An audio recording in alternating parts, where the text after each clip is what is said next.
여러분 안녕하세요. 주님의 이름으로 문안드립니다.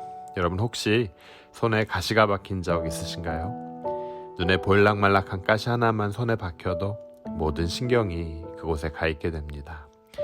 잊을만 하면 따갑고 또 쉽게 뽑아지지도 않고, 그죠?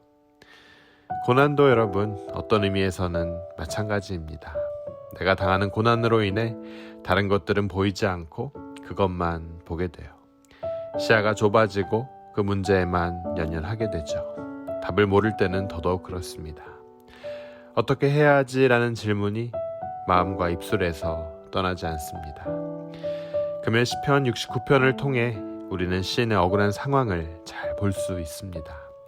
거의 사면 초과의 상황에 있어요. 죽음이 턱 밑까지 차 올라왔습니다. 그는 가족들에게조차 낯선 사람 취급을 받으며 성전을 향한 그의 경건과 열심히 조롱당하고 성문에 앉아있는 자들에게 비난을 받고 술 주정뱅이들의 이야깃거리가 되는 현실을 살아가고 있습니다. 그가 당하는 고난을 말씀을 통해 보며 우리는 동질감을 갖습니다. 특히 요즘 아프가니스탄의 상황을 뉴스를 통해 보고 들으며 믿음으로 인해 억압받는 이들이 다시 생각났습니다. 예수님을 믿고 따른다는 이유 하나만으로 가혹한 형벌을 받고 생명이 위태로운 상황에 있는 이들을 위해 간절히 기도하게 되었어요. 하지만 여러분, 고난은 죄로 물든 세상에서 늘 있었던 일이고 현재도 일어나고 있으며 예수님이 오시기 전까지는 계속 있을 부분입니다. 참 또 모순적이지만 주님을 진정으로 따르려는 이들에게는 더 고난이 있게 마련입니다. 금요일 말씀을 통해 발견하는 첫 번째 사실이 있는데 그것은 우리만 고난을 당하는 것이 아니라는 거예요. 물론 내 상황이 더더욱 극대화되어 나만 고난받고 있구나라고 생각할 수 있지만 우리 주변에 더더욱 힘들고 험한 고난을 받는 이들이 있다는 사실을 꼭 기억해야 한다는 거죠. 시야가 좁아진 현실에만 연연하는 것이 아니라 눈을 들어 묵묵히 견디는 고난의 동지를 보고 우리의 관점을 바꿔야 합니다. 저는 여러분들의 시야가 더욱 넓어지길 주님의 이름으로 축원합니다. 우리가 금일 시편 말씀을 쭉 읽다 보면 깨닫는 부분이 있는데요. 그 사실은 시인이 자신의 상황을 꾸밈없이 주님께 토로했다는 사실입니다. 그는 자신이 주를 찾는다는 이유로 주님의 집을 위하는 열성 때문에 수치를 당하고 비방을 당하고 욕을 당하고 있다고 호소합니다. 곡하고 금식했더니 그것이 도리어 욕으로 돌아왔고 굵은 베옷을 입고 참회하였더니 그것이 도리어 욕으로 돌아왔다고 말씀은 전하고 있어요. 성문에 앉은 자들도 술에 취한 자들도 그를 조롱하고 있습니다. 심지어 가족들마저 그를 외면하고 낯선 사람 취급합니다. 이런 상황 가운데 시는 어떻게 합니까? 하나님께 부르짖어 기도합니다. 도움을 요청해요. 다른 방법이 없기 때문입니다. 그런데 여러분, 아무리 기도해도 상황이 바로 해결되지 않을 수 있고 기대하는 방향으로 진행되지 않을 수도 있습니다. 그런 의미에서 믿음 생활은 하나님을 내가 기도라는 툴로 조정하는 것이 아니라 그분의 일하심만을 기대하고 고난을 견디는 여정입니다. 나 자신보다 나를 더 사랑하시는 그 주님을 바라고 기대하는 것, 이것이 시편 69편이 전하는 믿음이라는 거죠.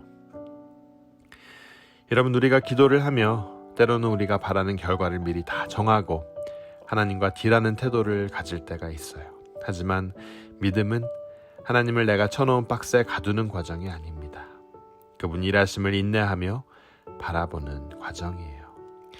저는 여러분 모두가 나보다 나를 더 사랑하시는 주님께 우리의 모든 것을 맡기고 인내하며 그분의 행할 일을 바라보시길 주님의 이름으로 축원합니다.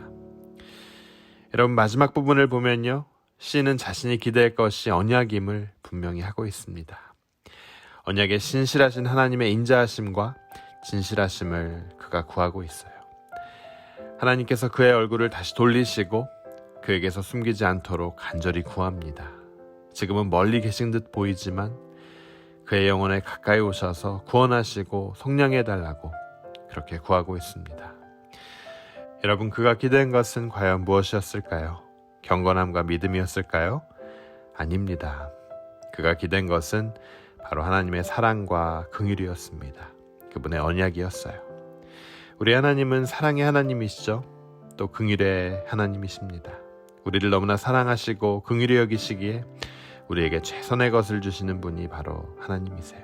그렇기에 세상적인 눈으로 고난을 바라보면 마치 우리가 뒷걸음치고 손해보는 과정에 있는 것 같지만 고난을 통해 하나님은 우리가 그분을 더더욱 바라보게 하십니다.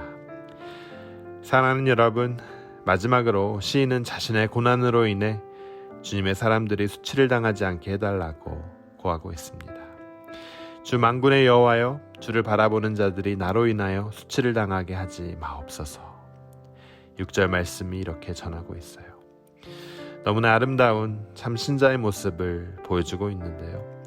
신자의 본질을 우리에게 잘 보여주고 있는 부분입니다. 여러분, 신자는 자신만을 위해 사는 자가 아닙니다. 하나님을 사랑하고 주변 사람을 사랑하리라 하는 소명을 가지고 사는 자들이 바로 크리스찬이에요. 고난에도 불구하고 생명과 은혜의 통로가 되고자 하는 소망을 놓지 말고 하나님과 이웃을 더욱 사랑하겠다는 이 소명을 위해 그분의 도우심을 우리는 구해야 합니다. 사랑하는 여러분, 고난 참 쉽지 않은 여정입니다. 하지만 여러분, 나만 당하는 것도 아니고 의미 없는 것도 아닙니다. 고난을 통해 우리는 더욱 아름다운 주님의 사람으로 성장할 것이기 때문입니다. 완전하신 삶을 사신 예수님께서도 고난을 당하셨어요. 고난은 내가 생명의 통로로 살고 있다는 생생한 증거입니다.